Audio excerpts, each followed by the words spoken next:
Hello YouTube world, this is Johnny Mo coming to you today with a Toro complete 200-hour 3000 series zmaster review. Let's get it. Johnny Mo, you know what time it is. It's that 200-hour review. We're going to go over this machine. We're going to give you the pros, the cons, the good, the bad, everything. We're just going to talk about it. Let's talk about it, guys. Let's start in the back. Let's start with the big bad Kohler 25 EFI. Sips gas. Love the engine. Paired with the 60-inch deck. It's a good fit for weekly cuts. I have no issues weekly cutting. The issues I do have is when you start getting into the higher fertilized grass and wet. I don't believe that this has enough oomph to really push the grass through the deck and get it out without making a mess. I notice in the higher wet grass, it doesn't throw as far. So that lets me know there's not enough oomph, because on the 6000 series, it whips that grass right out of there. So that lets me know that this paired with the 60-inch deck, there are some limitations to this. But this is my favorite engine that they offer. I wish they offered a 28 EFI Kohler or even a 30 EFI Kohler. I do not like the 34 red technology, the Horizon technology that they offer. I just think they're junk. I don't like it. They've had a lot of issues. They keep saying every year, oh, it's better now, it's better now. But they always seem to end up in shops. There's always a problem with some type of sensor. I just like the EFI. This is a 28 EFI Vanguard matched with a 52-inch deck. Wow, can this thing cut some grass? Seriously, cut some grass. This 25 EFI matched with the 60, very good week to week. But I've noticed when I've tried to cut some fields down, I've had some issues. It doesn't get it all through the deck. It stands back up. So there are a little bit of limitations, but it is a very good engine. I'm very happy with it. I'm not a 34 Horizon red technology fan. I don't like them at all, actually. I won't even buy them. So that's my review of this engine. I like it. Some other issues I've had is the oil filter comes loose every 25 to 50 hours. You got to make sure that it's tightened because it'll start leaking oil. This is an issue with this particular engine. I've had 3 of these machines. I've had 2 3000s and 1 5000 machine. All the same engine. They all did the same thing. I have buddies who have the same engine on an X-Mark, on Toros. All do the same thing. It's a problem. Kohler must know about it. They just haven't fixed it yet. It's been out for what, since 2011, and they haven't figured out how to make sure that the oil filter stays tightened. It just doesn't work. So that's the other issue I have with this machine. Other than that, I like it. It is one of my favorite engines. I'm a 28 EFI, the 37 EFI Vanguard, and the 25 EFI Kohler are really awesome engines. And the 26.5 Kohler EFI, I really like that too. So those are my favorite engines of all time. Matched with this 60-inch deck, I wish it just had a little bit more throwing power, and this machine would be the top of the line, best of the best. As far as comfort goes, as you can see, there are isolator mounts right here. They move forward, they move side to side. Unbelievable. Nice comfort ride, the best seat in the game. There's no better seat, in just my opinion. Is it as comfortable as a Ferris? It is not. But I have no back pain and no issues. This is absolutely top of the line seat with those isolator mounts. It really makes this ride really well. It's built like a tank, guys. You look at these steel beams, built like a tank, deck built like a tank. Nothing bad to say about the build quality. You are getting a phenomenally built machine.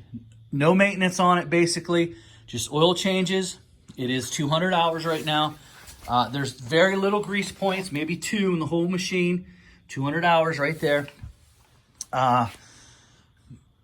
That's it. The raise and lower the deck, really good. Built strong. There's the gas thing right there. 7-gallon tank, sips gas. EFI, great machine. The pumps and wheel motors are very smooth compared to the 6000. As a matter of fact, it's not even close. These are so smooth.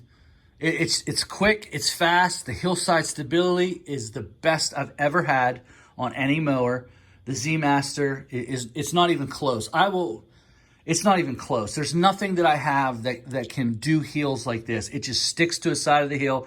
I'm sure it has a lot to do with the gas tank, lower center of gravity. But this mower right here is great on heels, built great, great engine. And let's finish this up by going down below and take a look at the deck, the cut quality. So when you buy a mower, can this bring the milkshakes to the yard? That's what you want to know. Can this deck cut from 10 o'clock to 6 o'clock in dry situations, normal cutting, top of the line? Top of the line. The only thing that's close to this would be the Exmark Ultra Cut, and I'm going to give the Exmark Ultra Cut a little bit of an advantage only for these reasons that I'm about to show you. Right here is a slide plate that lets this come open and shut. It goes from C, wide open, to A, totally closed. Totally closed, what it does is it brings the grass into this third cutting chamber and lets it get cut up a little bit more, and then it pops it out. Now, we've talked about this before. This is a design flaw. Toro must not care. There's no reason to have this gap there so it can fill up with grass. Like, oh, it's for air, Johnny. It's for air. Well, what does it matter if it's always clogged up? By the first lawn, it's clogged up. What happens, grass comes over here. When it's really wet out and really high, it just builds up and drops off clumps. Now, in normal cutting, top of the line. Lift and cut, top of the line. But when you get into the high fertilized and you get into the dew, this deck is frustrating. It will throw clumps. So will the Exmark. But boy, this can really make a lawn miserable to cut in the high fertilized wet lawns. So you really have to rearrange your schedule if you're going to use this machine cutting fertilized grass, because it does not like wet grass. It cuts a lot like the Exmark. I'm going to give the Exmark the advantage because they don't have these slide plates, and the Exmark does not have that. So that allows the grass to get out of the deck a lot better. As far as lift and cut, top of the line. Toro does not need to have this, by the way. I don't use this slide at all. It's just absolutely useless.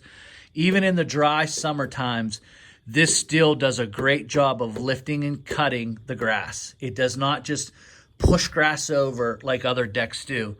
This does an awesome job of lifting and cutting. So I would like to get rid of these. There's one here and there's one here. So and here's the thing, guys. Anything that you put into your deck that you drill into, I hate, because that's where grass builds up. That's where it affects it coming out and discharge. I don't want any bolts right in here. I don't want any bolts because that's where it builds up. It builds up here. It builds up here, and that's where you start getting clumping, and that's when you start getting frustrated with your mower because it's clumping, and you're just like, oh, I can't stand this. So, having said all that,